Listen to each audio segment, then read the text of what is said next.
Welcome back to another episode of Dollars with Decker. Joining us today is a very special guest, Braiden Shaw, who's one of the most followed financial experts in the world with almost 2 million fans watching his content on a daily basis.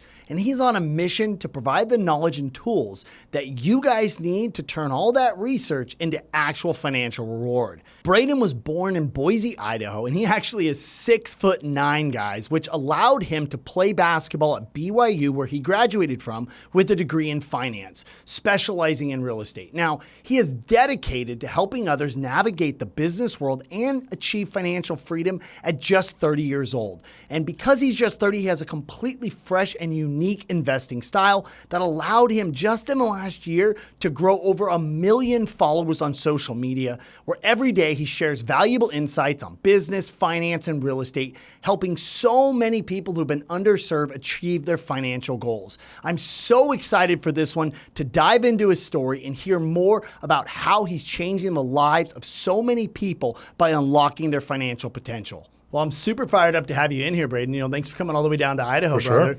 Sure. And it's funny when you walked in today, I know you were tall, right? But you walk in and how tall are you? What, 6'7"? I'm 6'9". Oh my gosh. I know. I have a social media page, so a lot of people will see me on that, and then they see me out in public. They're like, is that you? You actually this freak? So it's a good time. Yeah. Now, one of the things I've noticed is anybody I've ever met that played any type of high-level sports in college has usually a pretty easy transition into being successful early on in their career. What did you feel was that easy transition? Is it just the work ethic? Because I know you played basketball in college, right? Yeah. So I played ball in college. I think there's so many different pieces of it. Like work ethic's one thing. You can learn that other places. Yeah. But I feel like it's the ability to understand that growth and being coached is not a bad thing. Yeah. I feel like our generation a lot struggles with that concept. Yeah. That anytime you get hard feedback or you go through a growth phase where 90 days sucks and it's it feels like it's the end of your life, those are the times that in sports, those are the times you go on a 20-game win streak, you end up and that happens. You've seen it over and over and over. Same thing's true in life, but it's just so much harder to apply in real life. But I feel like the guys in sports know I need a coach, I need a mentor. They can give me hard feedback. I can take that feedback, implement immediately, and then try to grow. Would probably be if I was to summarize it into a single sentence, probably the biggest thing. Yeah. And I think you nailed it. I think my parents' generation was we don't ask anybody for help, right? Yeah. And then I think as YouTube started to really make its way in, and I'm 42, we started to get coached online, right? Yeah. Well, now, in the generation, behind me, you're very used to getting coached and learning on social media. So I feel like it's really making its, kind of way, to come through. And I think the other part that really nailed it is you also took a lot of the guys you played ball with and you ended up starting a company with them. And so do you feel like you guys kind of were able to make such a smooth transition into being a successful mortgage company because you guys knew you all had grit, you had worked together as a team before? Do you think that was some of the success you guys had? 100%. And I feel like when I was inside, I was young. I remember sitting on the other side of an interview table. I was 2 months out of college, started a company. There was a woman there, she was probably 50 years old. I'd never been in an interview in my life. I've never had a job at this point. Yeah. I'm sitting there, she's sweating, I'm interviewing. It was such a weird dynamic. And I was an immature leader. Yeah. And I didn't know how to give feedback, constructive feedback inside the workplace. I knew how to give it on the sports, inside the sports world. So I feel like I gravitated towards the athletes because I could look them in their face, say, stop doing this, you're an idiot, you need to do this. And it was received. Yeah. Where I couldn't lead that way with other people at times. And so I feel like naturally that's what I wanted. That's what I was good at. Probably because I was ignorant and not good. I needed to grow as a leader. Yeah. This is probably the better way to do it, but I wasn't there. And so, Bryce, my business partner, we played ball in high school against each other. We've had teammates from the college level join. Of our probably top 20 salespeople, I would bet 15 of them played college sports at one point. Wow. Yeah. Well, it's funny you say that because my business partner, Taylor Loop at home that I started my mortgage company with, he was a D1 baseball player. Really? Then he got drafted to play in the minors and then ended up having kids and just realized that was a really long road. But I've noticed the same thing in business, that so many times when I find an individual that has achieved success and they're at a high level, they played competitive sports at least at the high school level, if not at that college level. And I never really thought about it from the point of being coached, but I think you're exactly right. Because even myself, like, I'm constantly reaching out to people to get advice on something. And I think, and I think it's one of the things that even you nailed it was most people when they're successful in business kind of think, oh, those guys don't need to be coached anymore. They're already there. No, those are the exact guys that want coaching, and that's why they're at. 100%. I also feel like this isn't the case at every single college. The college I was at was a top tier D1. And so we were flying around on private jets, working with billionaires were our boosters. We were at their houses for like Sunday dinners.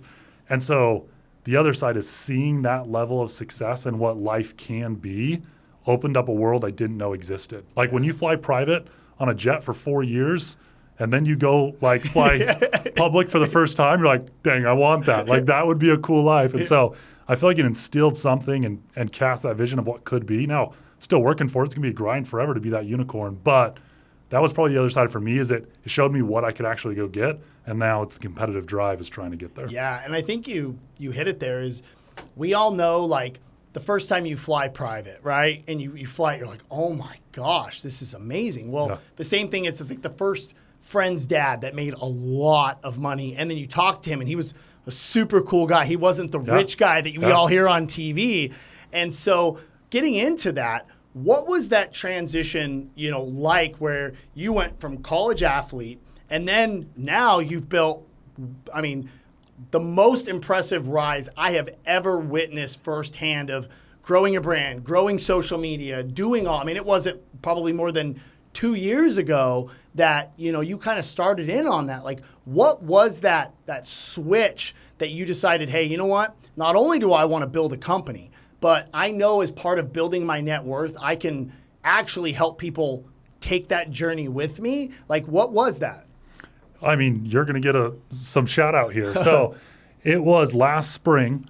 I watched so this is 2023, spring of 2023, like all within a 6 month period. We saw, Kendall Jenner, I think. What's the youngest Jenner? Yeah. Like she launched her brand, $1 billion overnight. Conor McGregor, proper whiskey, $1 billion overnight. Like The Rock, you have Ryan Reynolds. You watch all these celebrities launch companies, turn them into $1 billion companies in 12 months. Never running a business in their life. Yeah. Then I'm grinding over here trying to run a business. And so this whole time I was like, influence, and then Mr. Beast. Like, influence is the future of business. We used to create businesses and then run marketing campaigns behind it to try to promote it. That's almost flipped. And this is going to be a 10-year, like I'm predicting future. I think it's going to be a slow grind. But eventually it's going to be you find influence and you create a business around that, and that's going to be the future of business. So I watched all this, and then I actually watched you. You had no idea who I was at the time. I watched you give a keynote at a mortgage conference talking about the way to run social media. Up to that point, I was like, I had to go do TikTok dances and all this stuff. I was like, I refuse. Like, I'm never going to do it. That's not for me.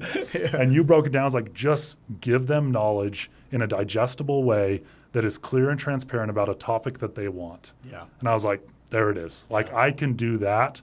So I set a goal. I was like, I'm going to post every day for 12 months. And if at the end of it, I've got 1,000 followers, we'll hang it up and say I tried. But first video was last June. So we're 13 months into this. And we've got cross platforms, I think 1.6, 1.7 million followers. And it's grown quick. But I tell everyone, it's a game that has rules. And when you play by those rules, you can win. It's not like it's a slot machine where it's a 50-50 chance. Like, you give yourself, now not every video is going to hit. Yeah. But if you play by the rules, enough of them are going to hit and you can grow. And if you put in the work and the consistency, it will happen. Like social media, people are scared of it. If you understand it, it's not that difficult. No, and I think you nailed it. I had heard in that keynote, it was all stemming from Gary Vee. I heard Gary Vee give a speech, and his whole thing was you're chasing the wrong, chasing the wrong leprechaun is what I think he said. Most people chase the leprechaun full of gold. I'm chasing the leprechaun that has the pot of attention.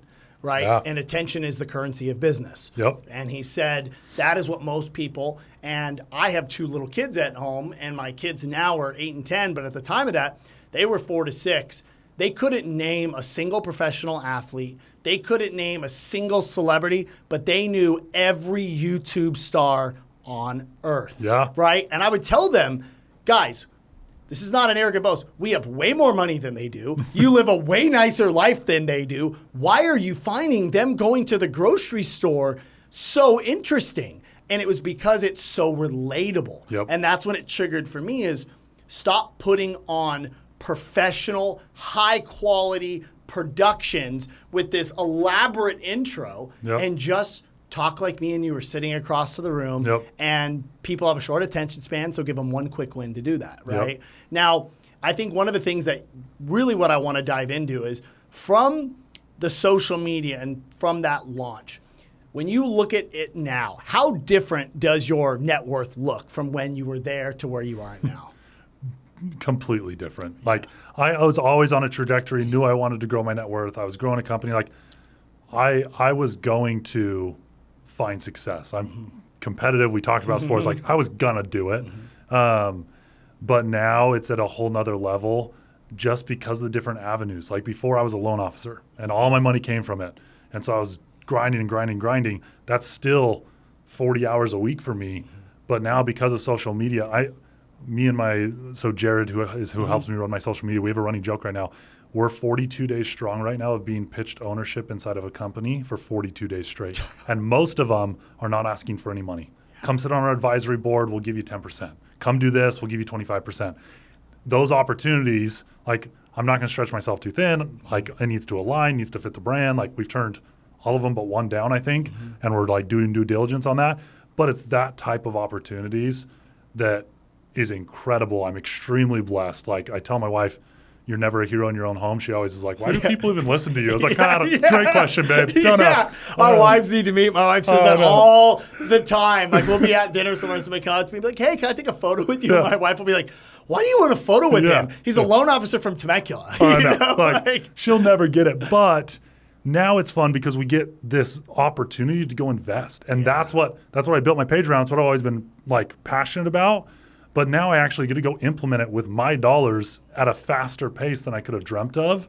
And that's been fun. Like, how do you minimize tax? How do you maximize returns, minimize risk? Like everything you learn about in school and from these social media influencers and stuff to actually implement and try has been so much fun. And I think what you touched it right on there. And most people, and I'm sure you get this all the time, will walk up and be like, Brian, how do you know so much? My answer is always the same. I don't know that much. I just have to create so much content that I have to learn all the time. So a lot of the stuff I'm teaching you, I learned early on, but I really learned it and implemented it like 30 days ago because of that. You know, do you find the kind of the same thing? 100%. Like Reddit is probably my most viewed place because I don't trust Google. It's manipulated. But DMs come in, questions come in. I don't know. Like I'll get a question, hey, how do you do whole life and manipulate it to this? And I'm like, I don't know. Let's go figure it out. So I'll deep dive for 30 days. Then you see a video come out. So 100%, you just have to be one step ahead. But by doing that over months and months, years and years and years, you do turn into the expert. Yeah. And I would say, I'm sure, would you not say that your financial IQ since you started making content has 5 or 10x? Oh, yeah. It's not even close. Like, it's mind blowing. And I think that's what I want most people to understand is, you know, Braiden is and I've told him this, is the one guy that I've watched do social media and did it.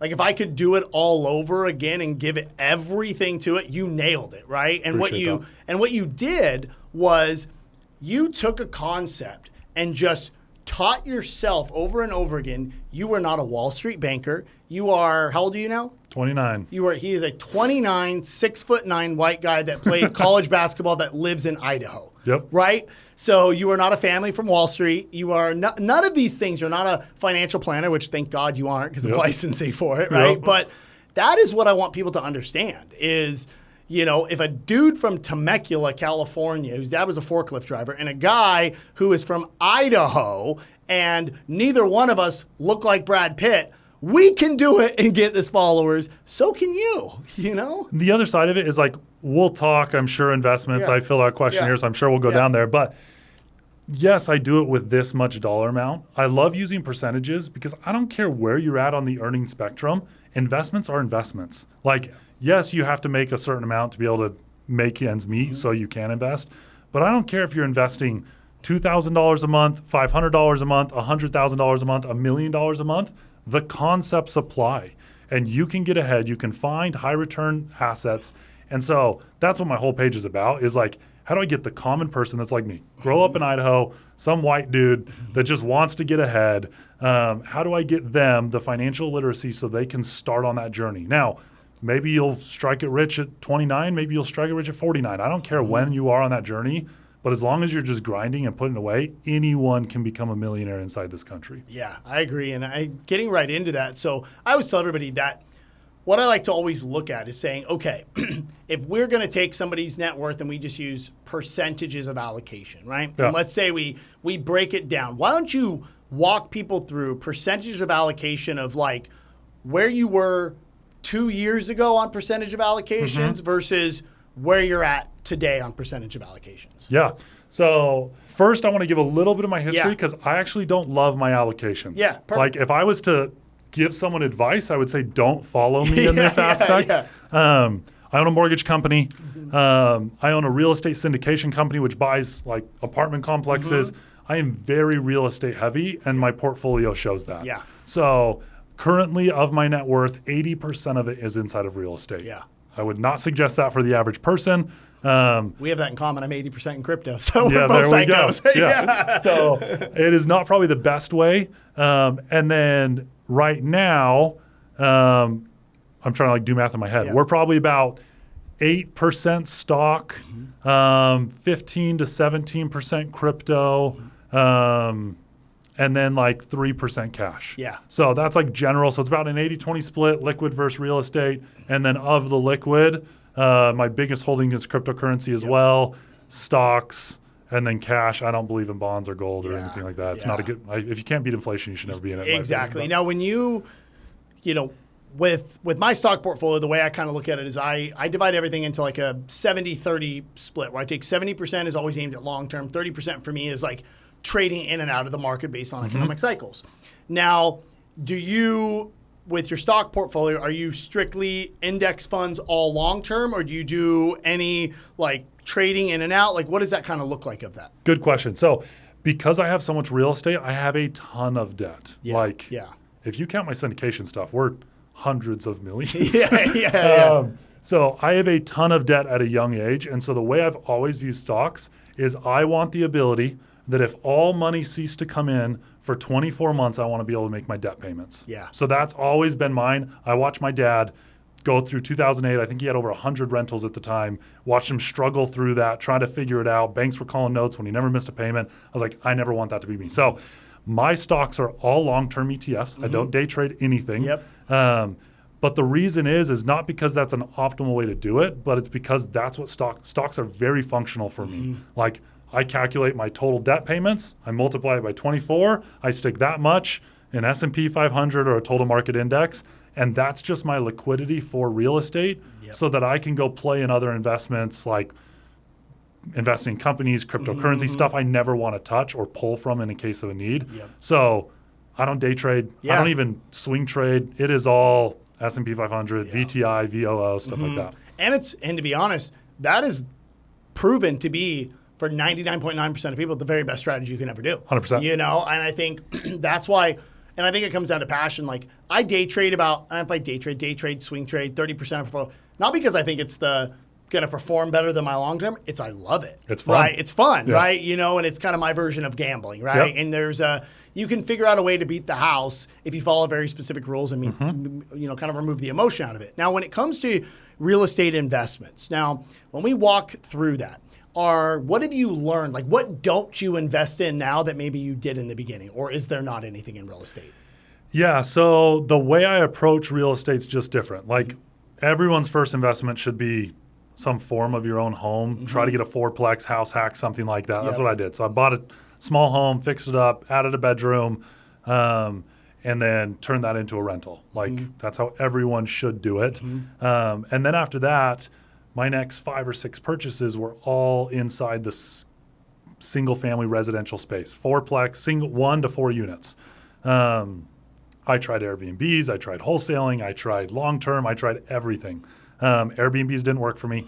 I honestly don't think they work for a lot of people unless you have a very unique home. You either theme it, it's got 30 bedrooms, or you're in the perfect location. Yep. But the days of buying a 3-2 in your metropolitan area and trying to Airbnb it, those days are gone. Like, it's just not going to work. Yep. So don't do Airbnbs.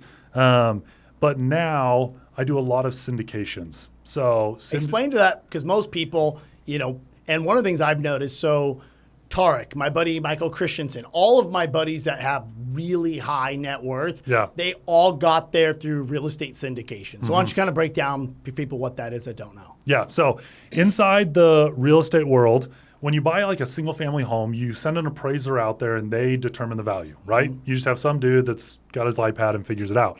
That's based on the comps all around it. So they look at the 20 homes sold around it. They say, your home is worth $500,000. Here it is. Where you can really make money in real estate is when you get up to those upper echelon apartment complexes. I'm going to go 25 units plus. They could care less what the comps are. The comps don't matter at all. The only thing that matters, it's a business. The only thing that matters is the money it makes. So they take the net operating income, apply a multiple to it, and that's the value it gets. So if it makes you $1 million a year, that building might sell for $20 million. I'm just chucking numbers out there. Okay. But why that's so fun as an investor is because if you can grow that number in a month, you grow the value in a month. And so what syndications will do, what it is you get a conglomerate of investors. So let's say the down payment on a property is $10 million. You're going to go find 100 people that bring $100,000. You all come together and you all share ownership in a 300-unit apartment complex. All of those owners are very passive, which is another reason I love it. You don't have to worry about management. You don't have to worry about the toilet break-in. You don't have to worry about anything. And then they apply an asset manager. Usually they're called GPs if you guys really want to look into this. And they're the ones that do everything. They fix the units up. They turn them. They rent them. They do that stuff. Oftentimes they'll put a dog park in. They'll resurface, add a roof, put new cabinets in, all this stuff. And then they'll take that net operating income from $1 million to $2 million in 2 years, and all of you doubled your money in like 2 or 3 years. Yeah. So it's just a way to force appreciate real estate that is truly passive, and you just can't get that in single family. Yeah, and that's how I met Tarek actually. Was really? Through a syndication. Cool. Here in an apartment in Phoenix. Same exact thing. We bought a 160 unit complex. I think I put in and a lot of things. I know you guys hear like these massive numbers. I'll tell you right now, most syndications that I have seen have as low as a $50,000 to $100,000 minimum investment. Spot on, right? Yep. And so I think I put in 250. We bought it, and with the multiple he's talking about is called your cap rate. Yep. And so for an example is, let's say you have a cap rate of 5. That basically means take the net operating income and multiply it by 20. Yep. Right, and that's so in his case, if he has $1 million of NOI and that is a cap rate of 5, for an example, okay, cool, that's $50 million for that property. And so, $20 million for that property. Yeah. Yep. Yeah. You're spot on. You got it. We've been doing numbers all day. Yeah. And if you take it to $2 million, many times what you'll notice is the larger you get in a property, the lower your cap rate will be. Yep. And so that's where you get another big thing. And so in his case, we bought a property, I think it was 145 units, and it was at about a 90% occupancy rate at the time. But none of the units had been rehabbed, yep. right? So most people are like, oh, you're going to lose all. No, 'cause what happens is when somebody's lease is up, you go in, you rehab it, and then now you bump up the rent. $350 cost you $18,000 to renovate that, and it's cookie cutter, and you can do that over time. Yep. Now, one of the things that I've loved about syndications, and this is for anybody that's listening that is a high income W-2 earner, so call it anybody that makes over $250 a year, is when you get those beautiful depreciation, and so for those people that don't fully understand this, is the beautiful part about real estate. Why don't you explain to them why depreciation, even if that thing didn't even cash flow, why somebody that is a high income earner should look at doing a syndication because of a depreciation? Yeah, so depreciation, it's a paper loss, which means it's not real. Okay, this is not a real loss, it's a tax law. And it basically says that everything inside that building has a life. Okay, that light might last a year. The roof might last 10 years. Everything has a life. And so for accounting purposes, they write off the value of some of those assets quicker than the actual value of the property. And so you can do an accelerated depreciation or a bonus depreciation. So what this practically means, like real numbers, you put $100,000 in, you can usually depreciate Like right now, it's $40,000 to $60,000. So 60% of the income or 60% of the money you gave them as an investment that you're going to earn 20% on, you write off your taxes on the other end. Writing off $60,000 of taxes is going to save you $20,000 to $25,000. So I saved $25,000 in taxes, wrote off $60,000, put $100,000 in, and I'm going to make $18,000 a year from here on out on the investment. So you are hitting every tranche of what calculates a good investment. And there's very few places you can hit that triple threat. Yeah, and I think that's one of the things is too, is most people are like, well, what about interest rates? Well, first off, the beautiful part about multifamily on a syndication is one, a lot of times you're dealing with Fannie Mae or Ginnie Mae. And so when you guys are seeing these rates go up, these loan terms they're doing on these massive multifamily, because we forget multifamily is designed to help renters, right? Yep. So when you have the federal government through Fannie and Freddie, going ahead and providing these terms, trust me, the last thing they want to deal with is landlords getting really bad loans, acquiring these multifamilies, which is then jacking up the rents on some of those. And so when you got into some of these syndications, where did you find them when you were starting out before everybody kind of knew who you were? This is the hardest part, is networking into this stuff. Like I'm doing one right now. We talked about this earlier, an equipment leasing company, another amazing investment. You have to network into them. It's really hard to find them. And this is you are a combination of the 5 people you spend the most time around. Like this is it in practice. I think it was my brother. My brother makes great money, real estate agent. He was doing them and introduced me to his contact. That contact, I then did syndications with them. And then once I actually grew on social media, they were one of the ones that came and said, come have ownership in our company. You're investing with us. Yep. Do you want to sit on our board? I was like, sure. So it's kind of networking into it. Anyone, I'll give you my contact info. You can drop it. Like, yes, I own a company. I'll give you that one. I'll give you some others too. I just think that this information needs to get out to the masses. It is nearly impossible. Crypto, I'm sure, is the exact same. It is nearly impossible to get ahead to live a good retirement with an 8 to 10% return that you get in the stock market. 100%. It's just not possible. You've got to find out how to get to 15 to 20. Yep. If you can get 15 to 20% returns, I ran the numbers, 20-year investment, $1 million start with a 8% return and an 18% return. The difference was after the 20 years, one had like $4 million, the other one had $39 million. The compound interest that happens on your benefit when you can start getting into those upper echelons is mind-blowing. And I think it's stupid that we're fed a 401k with a 6% return by all of our employers and government and everyone else. They're just subjecting us to Social Security and everything else the rest of our lives. Yep. Where if you just put a little bit of research in, reach out to people online. We're both on social media. Reach out to us. Either one of us would introduce you to anyone. Exactly. And just get into those investments and set yourself up. Yeah, and I think one of the things that a lot of people are like, well, I don't have that much. Why don't you talk to about the ability of doing a self-directed IRA with some of this stuff? Because I think that's a lot what I know even myself. Like I had an old 401k at Loan Depot, right? And it had a bunch of money into it. But I've been so busy and I was like, so finally myself about 6 months ago, I was like, you know what? I know about self-directed IRAs. I'm going to take time and do this myself. So why don't you walk somebody through that? Because that could be the money they're looking for to doing something like a syndication. 100%. I would bet you, I got to pull the number, 60 to 70% of the investments we get inside our syndication company are coming from self-directed IRAs. So the IRA and 401k tax code does not stipulate what you need to invest in. It just says you have to invest it, and it's for retirement. The employers that we all work for say, well, let's make this simple on us and only allow them to go into these 3 portfolios so we don't have to manage it for them. And so they limit us. But the actual tax code, you can invest in anything. You can invest in crypto. You can invest in businesses. You can invest in real estate. You can invest in stocks. You can invest in gold. You can do hard money loans. The government does not care what you're actually investing in. And so what you do is for sure get it away from your employer when you leave them and at least go to Vanguard, Fidelity, Charles Schwab. That's step one. But contact a company. I use Horizon. Horizon, you should pay me. You're going to get a lot of I use Horizon. They're awesome. It was only 3 calls, probably 90 minutes of my time, and they transferred my entire 401k away from Vanguard into their system, set me up, and I was invested in a syndication deal within 2 weeks. Yeah. It's not that hard. You just have to, like you said, you got to carve out the time. It's going to take you 2 hours of time to do it. But a lot of people, if you're 30s, 40s, 50s, you'll have that $50,000 to $100,000 you need to invest in one of those things there.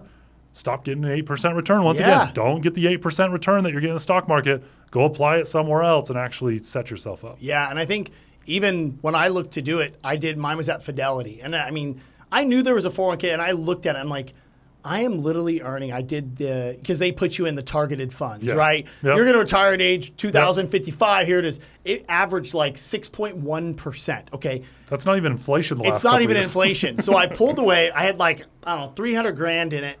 So pulled it out, rolled it, called Fidelity. I did mine with Bitcoin IRA is who I put some of this money in, right? So Bitcoin IRA hopped on the phone with me, whiz-whipped at Fidelity. Within 48 hours, I got my Roth check and my 401k check, sent it over to them. They had it completely done, set up, and invested in Bitcoin within probably a week, right? Yeah. And it's an unbelievable strategy, and I think that is the biggest thing. Why don't they tell you when you're going for your departing of a job and they're like, oh, by the way, don't forget to transfer your 401k into a self-directed IRA. Like that is the most important piece when you're leaving your job is doing that. And the amount of wealth that people could create by understanding, because I know, even myself before I looked into this, I had no clue to do a self-directed IRA. Yeah. No one does. I would bet you it's 2% of the nation has a self-directed IRA, and there's no reason. Yeah. Like there really is no reason other than your employers don't want you to. Yeah. Now, when you look at a syndication, are you specifically focusing on multifamily? Are you looking at anything in storage? Like when you go through a syndication, I think this is what a lot of people don't understand. This may go over some people's head, but I think it's really important. Yeah. When you get your deck, we all know they have your IRR, they have all that stuff. What do you look for? So let's say, Braiden, I'm like, here's a deck. Help me evaluate this. What would you look for? So this is going to almost sound cliche. It is more important about the people behind that deck than the actual deck. I can manipulate any number and give you any IRR ever based on the assumptions, because all these are projections. Like rents are going to increase 42% this year. Like you have no idea. So the most important part is actually to vet the company and the way they underwrite deals. Are they applying a 2% rent increase each year or a 4%? Because that's going to be the difference of doubling your IRR oftentimes, but 2% is realistic, 4% may be a stretch. So the most important thing is do your due diligence on the people, and the way you do that is they should give you how they ran their numbers. So inside almost every deck I've ever gotten is like a screenshot of an Excel that walks me through their assumptions. You can watch rent growth, you can watch utility growth, management costs, like everything, cost of capital, everything in there. And I just will sit there with a calculator and just like do it. Does this sound right? Now this does take, to your point where it's maybe over some people's heads, like there is some knowledge here that has to be done, but I think a lot of times people, this is a plug for you too, but you run a school course, and this is something that people could help you, if you want that and you're like, hey, I'm going to book a call with Braiden to go through this. Like 100%. These are the things that people like. I do tons of one-on-one calls, and most of the time, all they're asking me to do is to review what they already have or what they're doing, right? And I know you from talking to you, like that's an option. So if you guys are hearing this and you have something, hit Braiden up, because the biggest thing that you will do is, and I want to kind of get into this, is I guarantee you a lot of what you now look for, you've probably either made a bad investment or had a bad investment. So we don't all, crap gold. So why don't you kind of tell people that? Yeah, you sent me a question here. I wrote, every bad investment's a lesson to be learned. Yes, I've made some doozies and we'll walk through them. But every single one of those, I can name 10 investments that came as a result of that mistake. So all of my biggest failures are inside the crypto world. I got really, really lucky. Did an internship when I was in college back in 2015 probably.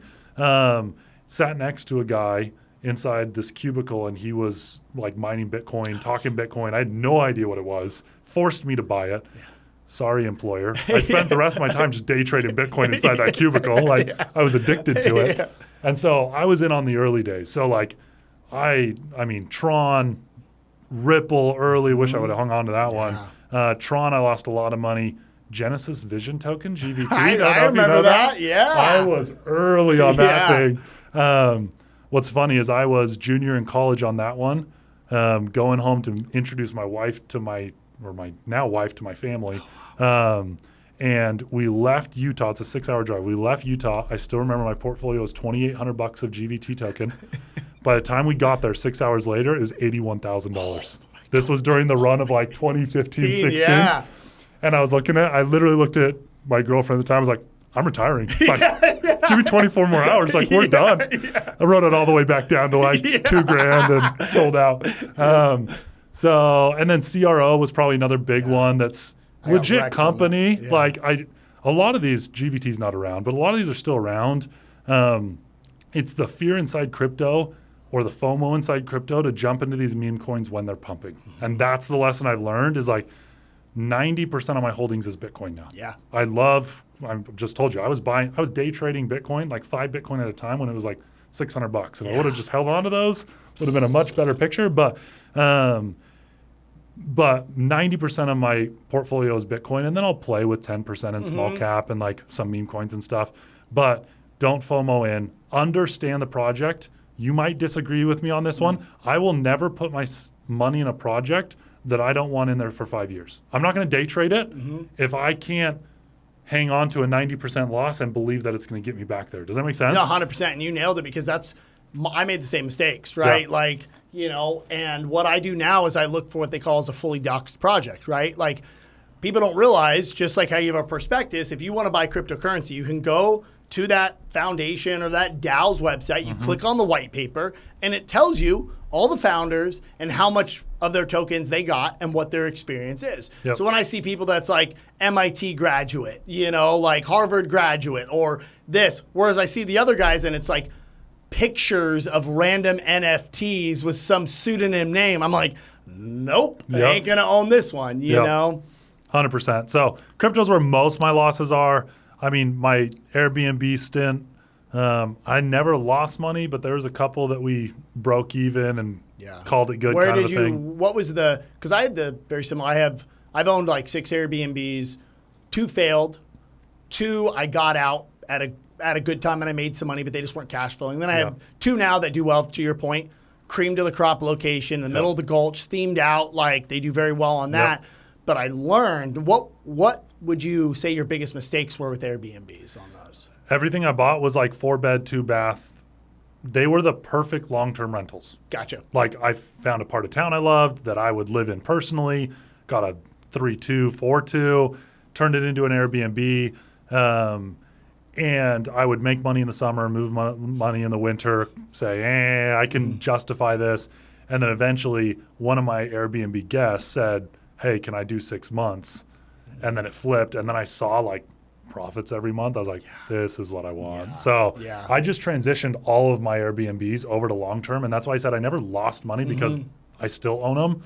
But if you went for the year, I probably did Airbnbs for 2 years. I don't think I made $1 in those 2 years. Yeah. And I think what a lot of people do is I think what ruined the entire Airbnb market was the Fannie Mae 10% down second home loan. Yep. Right? Yep. Everybody, when rates were 3%, bought a second home and put 10% down when COVID happened, when Airbnbs were through the roof because everybody was traveling. Yep. And then they knew a friend that bought 2 3-2s in Lake Havasu and was like, I'm making $8,000 a month on each one of them.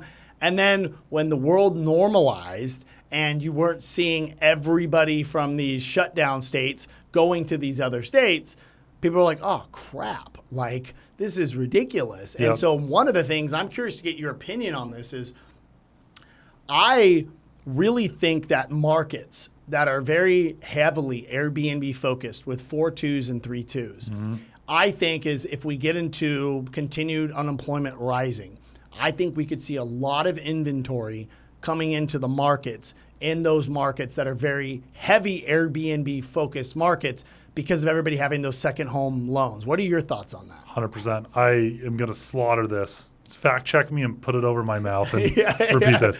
But I saw a study, and it was the number of Airbnb, VRBO, it combined like all the major platforms. It was nuts. It was like 1 million plus homes that are currently listed across these platforms. And when I was running the numbers, like they can't be making, like there's no way 1 million people are making money on Airbnbs. And then there's also a cultural shift going on right now.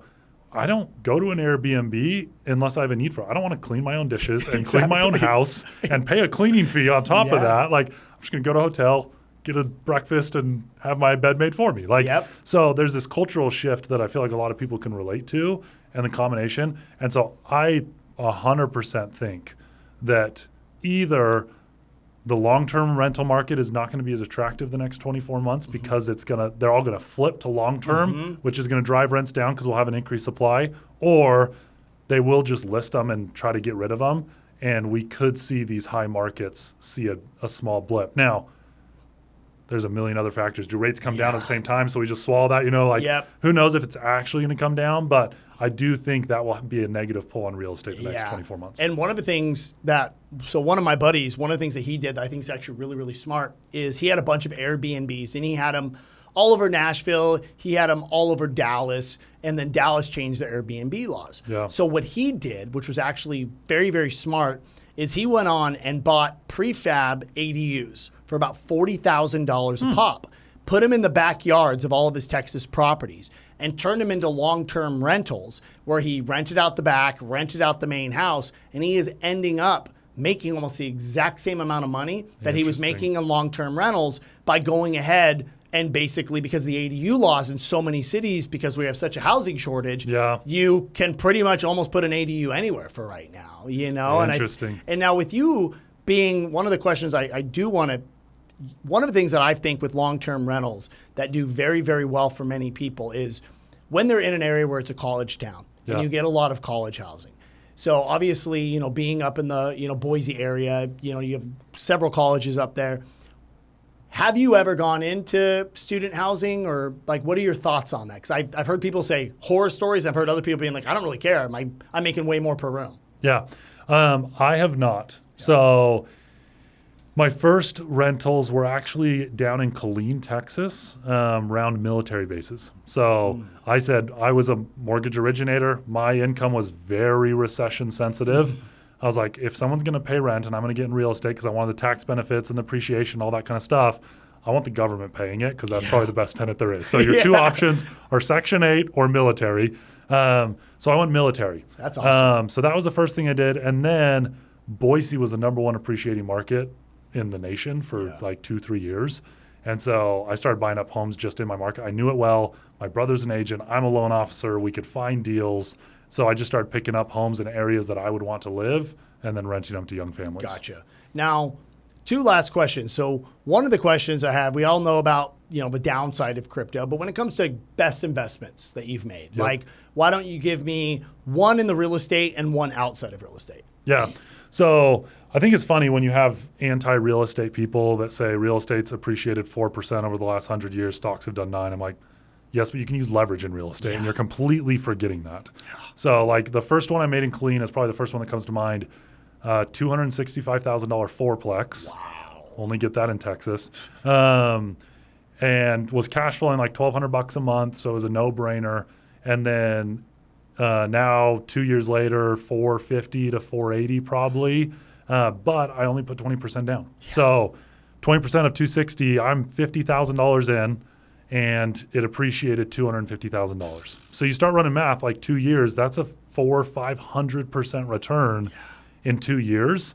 Real estate can have phenomenal returns and tax incentives. You don't need, now that is stupid appreciation. Like that's not going to happen everywhere else.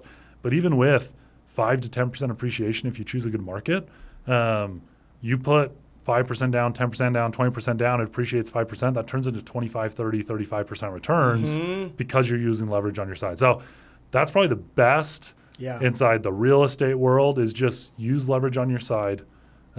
It's hard with interest rates right now. Yeah. People always tell me, where would you do it? I was like, if I'm not cash flowing, I'm not doing real estate.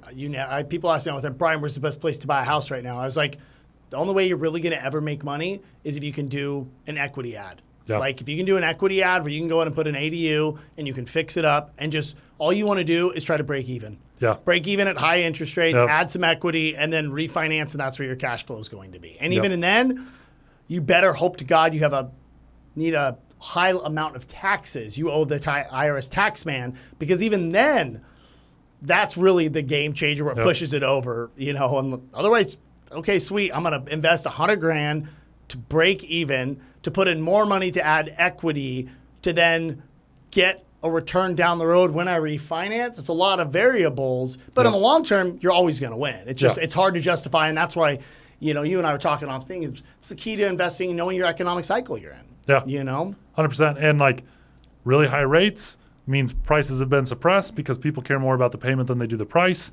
We will likely go into an appreciation standpoint in the next 24 months. So like, I probably wouldn't go break even investment right now, but I could see how someone could justify it because of economic cycle. If I was to get, these take more time to find, but I just closed on one 6 months ago. I wasn't even looking, but a real estate agent approached me. Owner carry, 2.5% rate, 40-year mortgage, interest only. My payment on that thing is like $700 a month. So if you can find seller carries or wraps, those are phenomenal ways to make investments work right now. They're hard to find, but they are out there. Yeah, that's how I sold my house. Like people were like, because when we listed our house in Temecula, it was going to be the highest a home had ever sold for in Temecula Valley, in the wine country. And it wasn't like, I'm not saying because we have some baller houses, Temecula Valley. It's like in the highest house price in certain areas of Boise, it's like the cheapest the house would ever sell in Malibu for. You know what I mean? So but the only way I did it is I had a 4.25% rate on it. And so what I did is I did a wrap. I did a 2-year wrap. So I sold them the house. They put down the difference between what I owed on the property. So we got like $4.3 million for the purchase price. I think I owed $2 million on it. It was a doctor, and then they had sold a house. They wrote me a check for $2.3 million. I did a loan wrap on the loan. They took over the 4.25%. I gave them 2 years on that loan wrap, and then after that period, they had to refinance out of that property. And so for them, everybody else in my market was a house that was bigger than mine and probably should have sold for more. They only sold for $4 million because they had to finance at a 7% rate. 100%. And so I think a lot of people that are listening to this, if you're an investor, you're looking, you got to look into the legalities of it, with loan wraps. But if you don't need to have that pay off that loan to qualify for your next house, a loan wrap is how you can nail the very top end of the market, and you still get your down payment. 100%. 100%. And then your question was, so real estate and then crypto world. I could go through coins. Ripple, I nailed. Bought in at 10 cents, sold at $2.20. It's one of the few times I actually sold at a high. And you'll remember it forever. Forever. I've done a couple Bitcoin swing trades that were pretty good. A lot of and this almost goes back to the swing trading of stocks, because I now own companies and run companies and am so busy. I know I can day trade and swing trade stocks and crypto and put the research in, but it takes time. You got to go search, find white papers, do research on the founders. It takes time to find the deals in crypto. And so I haven't had a real big win the last 2 years just because it's a set it and forget it. I told my wife, I was like, this portfolio will either be $20 million or zero in 10 years. Let's see which one it is. Yeah, and I think you're right. Even with me, when I sell out in this run, I take the majority of those profits. I sit them on the sidelines for 12 months. And then when Bitcoin starts to bottom, I roll it all into Bitcoin. And that's how I build my long-term Bitcoin portfolio. And then I take my initial investment I started with, and I just put it into the next cycle at the bottom, and I ride it up, take those profits, roll them, put it on the sidelines, and roll it in. And the problem is for you with real estate, it comes easy because you do it as your day job, right? So you find those deals. I can find they come to me. Exactly, and that's the only reason with crypto, because one of the businesses I have is a crypto community. I have to research constantly. So mortgage and real estate and crypto, it's part of my day job. So you can find them, and that's why I tell everybody, if you want to know, if you're in medical sales, learn how to trade medical stocks. You're in it. You know these companies. You do it. You understand them. And so for you, I think in being in real estate, when a good deal comes in your market, because all you're doing is seeing purchase prices in your major market. Well, if you're in insurance sales and you're like, dude, this insurance company just came out with someone that's kicking the crap out of our company, probably should look into maybe investing in that company. Everybody has an insider information within their own industry. 100%. And the last thing, I feel like a lot of people, there are communities out there. You just said crypto community, which reminded me. There are communities out there like Crypto Charged and like your school group. People don't understand you can pay nominal amounts of money and get a vast network of knowledge, investments, information. the day of education, of going to college to find the education to figure out and have to invest in a total market index is gone. Yeah. Like you can spend $50 a month, $100 a month and get access to everything we've talked about. Like we'll bring syndications to you, we'll bring crypto, and so I wish more people would realize how good investing in yourself is and finding those communities. And it may take you 5 or 10 to find a good one. Mm-hmm. Like there are a bunch of crap communities too, but if you can find those good communities that take your return from a 10% to an 18% because you're actually listening and learning, that will change your life forever. 100%. And then the last question before you give everybody where they can find you is, I ask everybody this, if you were going to if I was going to say, here, Braiden, $100,000, you had to pick one thing right now and invest in, what are you going to do it? And I know, depending on when I would ask you, it would obviously change, but I'm just saying right now, and this is obviously being filmed the end of August of 2024, what would you put it in? Bitcoin. Yeah. And that's not just come on podcast with you. Like, I truly believe cryptocurrency is the one investment that can turn anyone in the middle class to getting into the upper class. Yep. There's 21 million coins. That's all there's ever going to be. They're all going to fight over it. I don't know how many multimillionaires there are, but I know there's more than 21 million of them. 60 million. There you go. Yeah. Not even every millionaire can own one Bitcoin. Yeah. And so in the off chance it doesn't work, well, you just had a random $100,000 that some guy gave you and you invested in it. It's gone. Yeah. But everyone should have allocations towards crypto in the event that it does do what it's going to do. I'm very confident it will, but if you're skeptical, put something in there. Because like Michael Saylor, he just released his expectations 2 months ago or whatever that was, 3 months ago. I mean, his bull case was like $45 million a coin or something like that. Like if that hits, you want a part of that. And that is life-changing. $100,000 in the S&P 500, like that will turn into good money, but that's not going to change my life. Yeah. And I think every generation gets one opportunity. And I've looked at it this way, like for an example, in our great-great-grandparents' generation, at least my great-grandparents, they had the ability of still being able to buy land, right? Mm-hmm. Like buy land because there was, it was somewhat of a fixed asset, but it was very easy in supply. Anybody that bought land is extremely wealthy. Then my grandparents' generation, they had the opportunity of buying real estate on that land. Like my grandparents could have bought properties for $20,000 on the sand in Newport Beach, right? Yep. Then our parents' generation had the opportunity to invest in technology stocks, or the dot-com bubble. Our generation has cryptocurrency. And as crazy as Michael Saylor's things sound to most people, people go back in time and listen to people 10 years ago talking about Bitcoin getting to $100,000 a coin. And when Bitcoin was $200, $300, they thought that was far more crazy. Bitcoin's already gone from nothing to $60,000, $70,000 in 14 years. That is way harder to do than go to $60,000 to 20 million, and so it's not that unrealistic. Now, you have done an unbelievable job. And one of the things I think that I've always been a big fan is you're one of those few people that has the ability of taking a very complex and explaining it very simple. So people, they want to find you on your school community. They want to find you, obviously, on your social medias. Where's the best place and what are both called? Yeah, social media is going to be the easiest place to find me. So Braiden.fulcrum is across all channels. You can find me. I have never missed a DM. Yeah. So that's pretty rare. That's good when you have a million plus followers. We have hundreds coming through there. So shoot me a DM. That's probably the easiest place. I'll also Braiden@fulcrumhomeloans.com. I'll just straight up, that's my email. You can get a hold of me. I really do believe in providing financial literacy. I'll give you my phone number as well that you can put on the screen. You can reach out to me, DMs, emails, phone numbers, because what we're saying isn't just I really do want to help people look through portfolios, talk crypto, figure out syndications, whatever is that next step for you. If I can help you get that next step, my favorite messages to get are I'm finally out of debt and I just invested my first $10,000. That stuff fires me up. It's fun because I know they're on a path that 40 years later, they'll remember that day they decided to take control. And that's that's why I do what I do. So I really do mean it. Reach out to me. I'm happy to connect with anyone. That's awesome, man. Well, thanks so much for coming in, brother. And I have met a lot of people. And even though we've only been really getting to know each other over the last couple of months, I can truly say you are one of the people that the education you put out with It's not fluff. It's not to get views. Like everything that you do, you put real thought, real research, and fact check yourself. So props for you for doing that, brother. I appreciate that.